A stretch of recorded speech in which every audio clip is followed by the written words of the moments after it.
అందరికీ నమస్కారం. సహజంగా మనం ఒక భూమిని కానీ, ఒక అపార్ట్మెంట్లో ఫ్లాట్ను కానీ, ఒక వెంచర్లో ఒక హెచ్ఎండి అప్రూవ్డ్ ప్లాట్ కానీ కొనేటప్పుడు కొన్ని విషయాలు మనం తెలుసుకోవాల్సి ఉంది. ఏంటంటే, మీరు ఎక్కడైతే ఫర్ ఎగ్జాంపుల్ ఏ లొకేషన్లో అయితే ప్లాట్ కొంటున్నారో ఆ లొకేషన్లో మార్కెట్ వాల్యూ ఒకటి ఉంటుంది, గవర్నమెంట్ వాల్యూ ఒకటి ఉంటుంది. అంటే ఫర్ ఎగ్జాంపుల్ అబ్దుల్లాపూర్ మెట్లో మీరు ఒక ప్లాట్ కొంటున్నారు, అక్కడ మార్కెట్ వాల్యూ అంటే మీకు అమ్మే వాల్యూ 25,000 గజం ఉందనుకుంటున్నాం.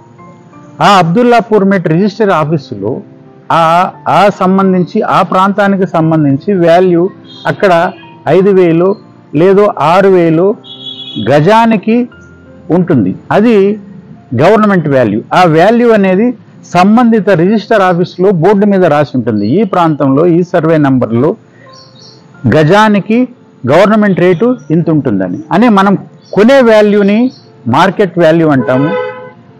మనం రిజిస్ట్రేషన్ చేసుకునే వాల్యూని అధికారికంగా గవర్నమెంట్ వాల్యూ అంటాం.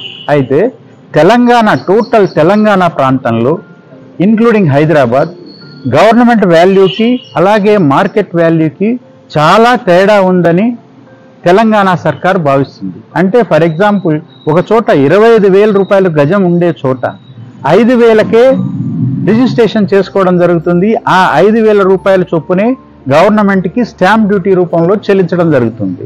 ఇలా గవర్నమెంట్ రేటుకి మార్కెట్ రేటుకి చాలా వ్యత్యాసం ఉందని తెలంగాణ సర్కారు భావించి ఈ రేట్లను కొంచెం సవరించాలనే ఉద్దేశంతో త్వరలో గవర్నమెంట్ రేట్ని ప్రతి చోట త్రూఅవుట్ తెలంగాణ పెంచబోతుంది. కాబట్టి ఎవరైతే అడ్వాన్సులు ఆల్రెడీ పే చేసి రిజిస్ట్రేషన్కి సిద్ధంగా ఉన్నారో వారు కనుక ఇప్పుడే ఇమ్మీడియట్గా రిజిస్ట్రేషన్ చేసుకుంటే ఇప్పుడు ప్రివైలింగ్ ఉన్న గవర్నమెంట్ రేట్ ప్రకారం స్టాంప్ డ్యూటీ తక్కువగా అయిపోతుంది. అదే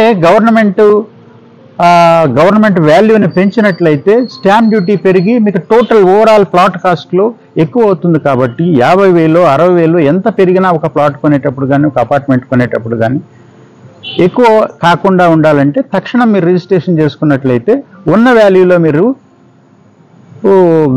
ఉన్న వాల్యూ తోటి మీరు రిజిస్ట్రేషన్ చేసుకోవడం వల్ల కొంచెం డబ్బుని సేవ్ చేసుకోగలరు. కాబట్టి తక్షణమే రిజిస్ట్రేషన్ చేసుకోండి.